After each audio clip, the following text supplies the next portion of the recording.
Welcome to 4 Quarter Lives, a podcast exploring the profound impact of longer, healthier, and more engaged lives, not only for ourselves and our couples, but also for companies and countries. I'm Avivah Wittenberg-Cox, and today I'm joined by Brian Clark, an entrepreneur and expert in content marketing. He's also an interesting role model of a Q3er finding new business opportunities in the fast expanding longevity economy. Brian started his career in law, but soon transitioned into entrepreneurship, and he's founded over a dozen businesses, including an 8-figure software company he sold at age 52. Now he runs 2 different content platforms, Further, where he helps individuals navigate midlife transitions, and Longevity Gains, which equips businesses to better understand and engage with the new demographics of aging populations. In this conversation, we'll discuss Brian's career journey, the critical role of education and content in addressing age-related stereotypes and awareness building, and the emerging opportunities for businesses and individuals in a world where people will work and live ever longer. So today, I'm absolutely delighted to welcome Brian Clark to 4 Quarter Lives. Brian, welcome. Hi, thanks for having me. Delighted to have you, because you're one of these models of what I think many of us are very interested in. It's finding entrepreneurial opportunities in the longevity economy, and you've done this quite successfully. So you started out as a lawyer. Give us a little bit of your backstory and the move from law to entrepreneurship first, and how you transitioned and why. Yeah, I was in law school in the early 90s. I think I figured out before I graduated that it wasn't going to stick. What do lawyers seem to decide that early on? I know, it is a very common affliction. And many of those want to become writers, which is even more worrying. Common affliction. So I had both of those. Also, right when I graduated in 94 was the beginning of the commercial internet. I actually bought my first computer. Isn't it odd to think that you could go through college and law school without owning a computer? But we used to do that. It is. It's a dim and fading memory. That's true. Exactly. So, I'm sitting there with my beige box compact computer, surfing this thing called the internet, and doing the job of a young associate in a big law firm, and just kind of looking at the screen going, there's something here. There's got to be a way, that you could do something here. So that was the other contrarian thing about me. I didn't necessarily want to go to New York publishing or Hollywood screenwriting. I thought you could perhaps make a living writing somehow by reaching all these people on this new medium. And it took until 1998. But that's what I did. I took the leap, started a business. It was a failure. It was my only business failure. I've started 12 or 13 since then, mainly because I didn't know anything about business or marketing or what happened. It's a great way to start entrepreneurship, is fail by fire, trial by fire. And I hadn't ever taken a business class or read a marketing book, but that was kind of a blessing because the internet kind of turned things on their head a little bit, and people who had more traditional backgrounds struggled with the transition, and I just did whatever worked. So eventually that worked out. I started a small law practice to support the initial failing business. The dot-com crash happened and killed all that dead, which was a mercy killing. And then I figured out how to do it with the law practice and then with a real estate business that I started after that.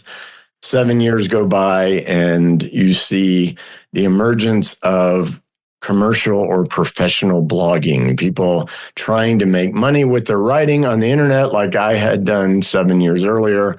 So basically, you were just a little too early. And then I was early and I made all the mistakes ahead of time, which turned out to be a blessing because I was able to go, no, you don't want to do that. You want to do this. And that became known as content marketing, using content to attract an audience and then build a business around it. Long story short, that led to a 8-figure software company that was eventually acquired around 2018. and took some time off to travel with my family after that happened. And I was sitting in France, supposed to be not working, but I read a book by Joseph Coughlin called The Longevity Economy. And I said, this is the next thing. There are books like that. Yours is definitely up there. Yeah, it just spoke to me. At the time, there weren't as many titles, and now we have many more resources to go by. It was The 100-Year Life by Linda Grattan and Andrew. That's a great one. Those are the two kind of marker books for a lot of people in this space. Yeah.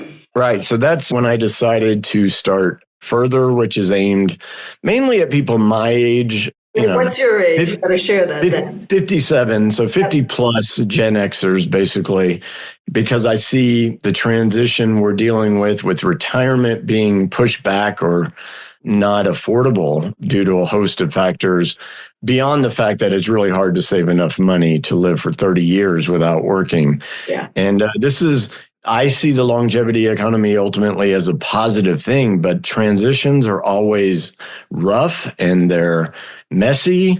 And with that, there's opportunity to help people. And I think that's where we're at right now. Awareness, but also how do you do this when employers still want to get rid of you when you're in your 50s and you probably want to work until you're 70 or more, given reality and just, the fact that we know that retiring often leaves people without a sense of purpose. It's not necessarily all it's cracked up to be. Yeah, so it's a trifecta, isn't it? It's lack of purpose, employers who want you out, and people who many more of us increasingly would like. Like I said, messy. Very messy. So before we go into exactly what you're doing, I'm curious about the sort of content marketing pioneer that you were. And it's such a wonderfully transferable skill. Share a little bit about what did you learn and how have you leveraged it in your new focus?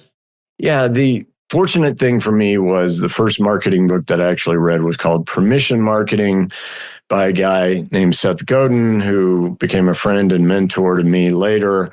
And it basically just said, okay, look, the internet is a direct marketing medium. You can't just interrupt people and tell them what you want them to hear. You need to give them something valuable and begin a relationship and all of this. And I was like, oh, great.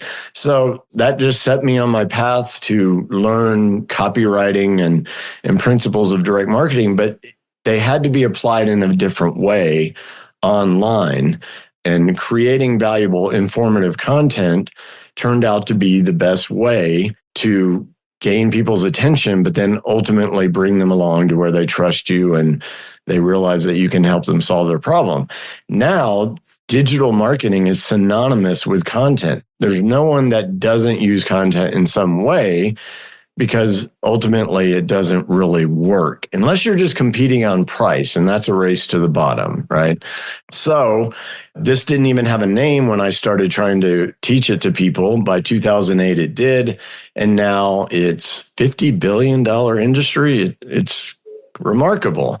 But yeah, that was a time of, again, things were changing. People didn't know what to do. It was different from what they understood. And the funny thing about content, especially as you said, is transferable to the longevity economy.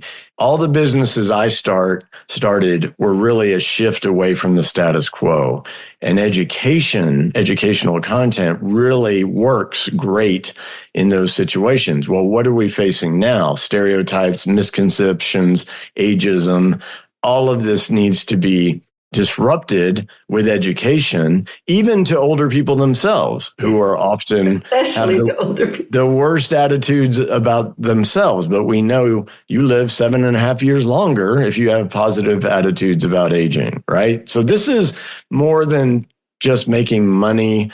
And everything that I do is generally driven by something. Yes, it's a market opportunity, but also this is a problem worth solving. And perhaps the longevity economy is the biggest market opportunity and the biggest societal problem that you could tackle at this time. I know, and so many opportunities. So you were perfectly primed with the tools to move into it. And I'm just curious, before we go to how you applied it, is this transition moment of your own, which I think is, again, a really nice model. is you sold your company, I think you were 52, is that right? And a few That's years about right. before your kids left home. So a lot of people are in this kind of moment. What did you enjoy and take? And you chose not to start something new immediately, which a lot of people Right. rush into desperately. I'm curious about your pause before you leapt anew and what you got out of it for you, for your kids, for your family.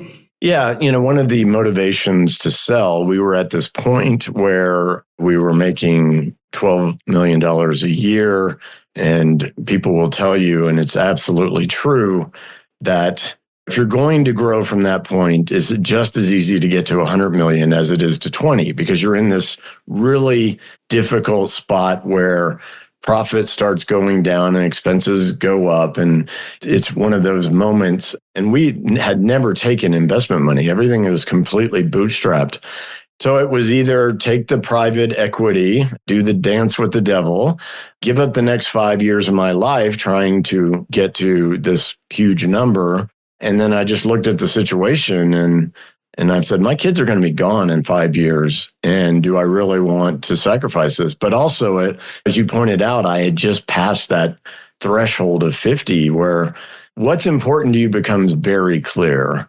And it became clear to me that it wasn't important for me to reach some arbitrary milestone. What was important to me right from the beginning was make sure you can support your family and do work that I find enjoyable and gives me freedom, right? So, for example, it's more important for me to be location independent and be able to travel than it is for me to maximize shareholder value. And I'm the shareholder. So you took some time off, and I did. What'd you get out of it? I mean, listen, I have all these listeners who I get people who come to see me for their transitions, and they always they're in a hurry. There's a lot of time pressure. They say, I want to get settled by September. And you say, yeah, it might take a few years. I'm curious what the benefit you now looking back, you see of this pause that you kind of gifted yourself. I mean, it was the first time I had really taken a break in something like, 15, 16 years, right? So it allowed me to reflect. Again, I remember being in France and doing this stereotypical glass of wine in a cafe. And I just realized, oh, yeah, this is what you were doing all along. And, you had that kind of insight. And so often, I think we just keep going and charging forward that we miss these things. So perspective was a big one. The chance to think about, okay, what do I want to do when I grow up? Because at that point, there was no chance I was going to retire. I don't know what I would do with myself except get in trouble. So got to have something to do. And honestly, I think I was too anxious to find the next thing. Even though I did take some time and I did a few projects to test the waters, I did have a moment where I entered into a venture that I shouldn't have just because that's what I do. And that was eye-opening because I realized that I'd gone through a little bit of loss of identity by being out of the game, so to speak. Yeah. And I also realized how silly that is, but I think it's very common. Yeah, very. And when people take a sabbatical or retire, they really lose their identity. So I think I got back on track, but it was still the original idea that I had there in the fall of 2018. I just needed to give myself some time and to also figure out what I really wanted to do with it. And that was a fruitful experience. So any advice I can give to people if you're in that situation is retiring may not be all that great, but taking a break and gaining perspective and then proceeding is invaluable if you have that opportunity. Did the kids like having you around or did they hate it? Well, I've had offices, but I also work from wherever I want to be.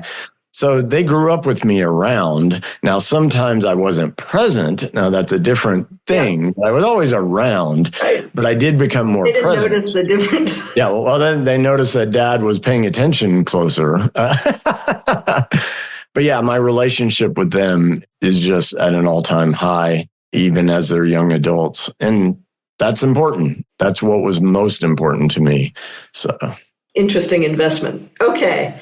So now I want to delve into what you did as you moved into the longevity and kind of the evolving workforce space. You have two projects going. One is called Longevity Gains, the other Further. So tell us a little bit, what inspired these two creations? What's the difference between them? And what do you do now with your time? Right. So Further started out as a newsletter that I did just for fun, despite the fact that content marketing and teaching it and whatnot had helped me grow this great company. I was kind of sick to death of just talking about that. So I started this on the side as an email newsletter that kind of really, it was a personal project in the sense that it explored what I didn't realize at the time was my midlife transition. Yep. Like I didn't have the vocabulary for that until later. And then eventually that all made sense to me. And I changed Further to be specifically for people at midlife dealing with these issues and exploring what do you want to do next? That's the idea behind Further. And Further was, I did an exercise with a consultant here in Boulder who's also a friend, where you're supposed to like go through her process and find the one word that defines you. And mine ended up being Further. That's my mindset. I'm always going to want to do something more. There is no arbitrary age at which I will stop wanting to go further. So it's a very meaningful brand to me. And it's a great title for what you're doing. I love it. Yeah. So that when I came back from traveling, no pun intended, Further transitioned to that focus. And then I just really started listening to the audience because we would talk about mindset, personal growth, but also healthy aging, and of course, economic related issues. And it became abundantly clear that the economic issues were the most prominent to the audience, mostly this retirement question, right? And you see the headlines, Generation X doesn't have any retirement savings. We were the first 401k generation that had to save on our own. So it became kind of crystal clear that that was the focus. And it also turned out that that was something I could help people with, given that Generation X is the most entrepreneurial generation. That and the young baby boomers, the Generation Jones, as they call themselves.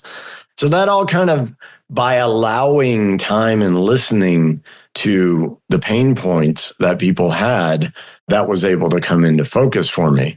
And then Longevity Gains is really me going, hey, marketers and entrepreneurs, you are sleeping on the biggest market transition in the last 80 years, at least, if not more, with the longevity economy. And it's amazing once you tell people, they're like, I had no idea. Like not, sophisticated business people, I had no idea. Yeah. Because I don't know. Part of it is we don't even like to talk about, people don't like to talk about the topic of aging or older people. It's like they want to put us out to pasture, but we are not going quietly.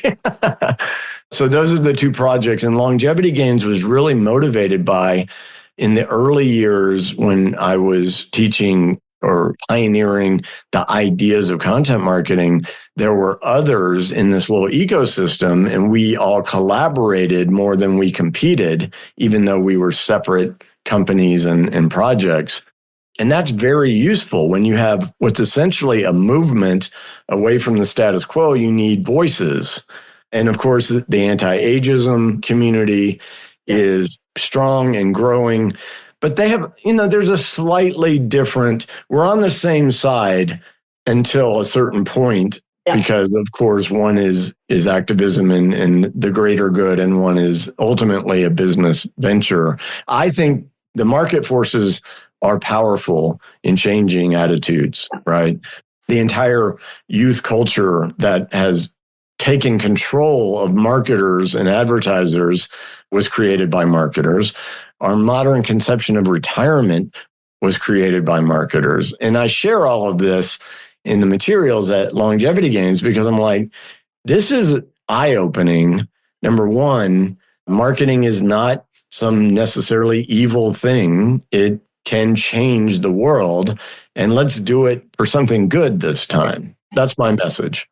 Absolutely. And it's a fantastic newsletter. I highly recommend Longevity Gains for all my listeners who are all very interested in this topic. You'll get tons of really useful data and research that you, as a content marketing expert, digest very expertly. Well, like I said, it's essentially an educational process. Yep. And once you get someone to see what's happening, then you can help them in other ways. It's a very above board, value driven way to market. But in my mind, it's also the most powerful.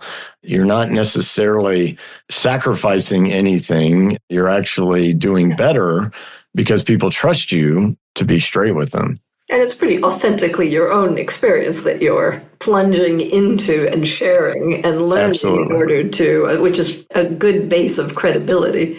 So I have two questions, one actually on each of your two pillars there. On further, I'm just curious, because so much of this midlife transition space, if I'm looking at the Modern Elder Academy or online courses or things like that, are pretty skewed female. And one of your, I think, contributions is you're a man talking about this. I'm curious about the gender balance of your community and followers in that space. We're talking a lot about midlife women and menopause. And there's very much less noise and attention and focus on midlife men who I think go through this phase even lonelier and more turbulently than a lot of women. Would you agree with that? And what's your split on that? It's interesting. Our split at Further skews slightly more female than male, which was interesting to me to find out. I think women are more sensible in general and are willing to explore personal growth and things like this, not to be stereotypical, while men think they have to stoically just fight their way through it. And hopefully those attitudes are starting to change. And I feel like that's part of the process to bring people along. But when it comes down to, am I going to be able to retire? Am I going to get laid off during my crucial years before I get to retirement? Am I going to outlive my retirement savings? This is of concern to women. And I think one way or another, either you speak to men directly, which I hope to, or you speak to their better halves and they are saying, you need to think about this. Because even we know that so many purchasing decisions are ultimately you're speaking to a female one way or another. Yeah. But I also think with life decisions, everything from healthcare to insurance to retirement issues are often going to be driven somewhat by a conversation. So however it happens is okay with me, but I recognize what you're saying. And I do think things are changing, but it seems almost that they're changing more downstream with like millennial men. Yeah. And Gen X men are still, That's interesting because I would have thought you would be in a better position to rebalance that a little bit. So I'm trying. You try, but keep going. You have to, you have to take reality as you find it. But so when I'm speaking to people at Further, that's interesting because, you always have to have someone in mind when you're writing. And I often have a male in my mind, but I'm always cognizant of the fact that it's more likely a woman. So very interesting. Okay. We will see if that evolves in the next few years. That will be very interesting. And on the longevity gains, I'm just curious I imagine increasingly you're talking in and with organizations and companies. Are they becoming more aware of this? Awareness has been very low. You and I are both trying to build it. What's the reception towards workers and consumers in the third quarter? Is it emerging? What do you think? What's your feeling on the state side? It's interesting. Right after I started the project, and I'm making sure to control for my own confirmation bias, but that first year after which was starting it, 20. So I started in the spring of 2023, and then that year to the spring of 2024, I saw more mainstream media coverage of our relevant issues. than ever before. Yeah. And it was remarkable. It felt like, oh man, you timed this just right. It's happening. But I still call it 2030 the tipping point where it becomes so painfully obvious because every baby boomer will be over 65. Gen Xers start turning 65. And importantly, millennials start turning 50. And that's when people are going to go, oh, well, even if we didn't know before that the over 50 cohort has 83% of household wealth, and we shouldn't be ignoring them in favor of Gen Z, who only has their parents' money at this point. At that point, I think it becomes obvious. So we've still got 5 years of education to inform people, but also what I would call more low-hanging fruit. I mean, the baby boomers between the ages of 65 and 75 right now are literally propping up the U.S. economy. This has been widely reported, Wall Street Journal, New York Times, with many economists speculating they kept the country out of recession. And yet these people are waiting for someone to speak to them, right? So you could make the argument, well, they're already spending, so why do we have to pay attention to them? Because if a existing brand or a startup comes in and speaks to them, they're going to steal market share. And it's going to be so easy, right? And that's what I mean by low-hanging fruit. Just treating people with respect. What a concept. And it's fascinating because companies are so geared to they're all so curious about Gen Z. What does Gen Z want? Let's do more research on Gen Z. Tell me and teach me about Gen Z. What are their work patterns? It's like they still think the future is Gen Z. And I'm like, well, the future is old. The future of the population is more old. The theory is that old people, and I use that term in their minds, not mine. Older people are brand loyal. They're set in their ways. All these stereotypes, right? No, baby boomers turn on you because they've been catered to their entire lives. The youth culture was created because of the size of that generation. And then they get to their peak spending, economic years, and they're ignored. No, they will turn on you in a second. But what they need is someone who speaks to them. And again, that's what I mean. And Michael Clinton, right? Yeah, he works at the big brand level trying to convince people. He's like, you're always looking for an edge, and all you have to do is speak to these people and gain market share. So it's really perplexing that it takes this much. Why do you think? What's the theories going around about why it's so hard? Is it the marketing? Is it the marketing departments themselves that are just really young, and the advertising firms are super young and artistic? It is. It's they hate old. If you look at where most of the misconceptions about older consumers and brand loyalty and Gen Z, whatever, it's because advertising agencies are staffed by 20-somethings who are thought to be more creative. That's not necessarily true. They're cheaper. They're cheaper. Yeah, I really do think that's it. There's always they're more tech savvy. You can't say that Gen X isn't tech savvy when we founded Google and Amazon and all these eBay. I mean, it's ridiculous. So that argument's going out the window. As we get older, we shift to more crystallized intelligence where we have all this experience and we can actually come up with the right thing, not just a novel thing, but the right approach, especially.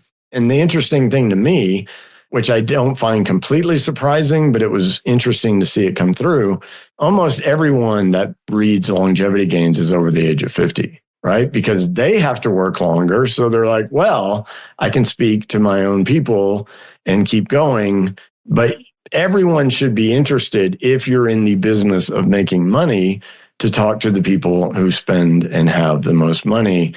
But we've done tests with sponsorships of various newsletters. If the demographics of a publication skew millennial, very little interest in the fact that $9 trillion a year is spent by this group, which doesn't make sense, but we'll get every 50-something. So, again, this is this is what I was mentioning earlier. You pay attention and you deal with things as they are, not as you wish they were. I wish everyone was involved, but let's face it, it's much easier for us to be empathetic to the needs of this market than it is for someone who's young, who not only has the misconceptions, but they don't have the life experience. They have not seen that your life actually gets better when you're older, contrary to belief. It is very hard. I think there are a few young people who can understand older, but on the whole, I think it's incredibly hard to imagine your own future self and the needs of older people. If you exactly there, we are a foreign country. Exactly. So we gotta serve each other. I'm curious. Is there maybe just a word on crystallized intelligence and the old and tech, particularly this whole shift to AI? One, I'm curious to see what you think it will do to content marketing businesses like yours, and also what you think it'll gift perhaps the older, because it's no longer just about coding and tech. It's also about prompting and right questions and right responses, as you're indicating. Is this going to become a new competitive advantage for the older, an age of AI, or how are you thinking about it? I mean, I think everyone in our age group needs to educate themselves and get familiar with the stuff. The state of prompting today will probably disappear as we have software on top of software where you're able to give more natural language type instructions like you would when you're speaking to a human being. But the interesting thing, and I'm not a heavy user of AI, but I have educated myself, and people in my organization are literally in charge of understanding what's happening.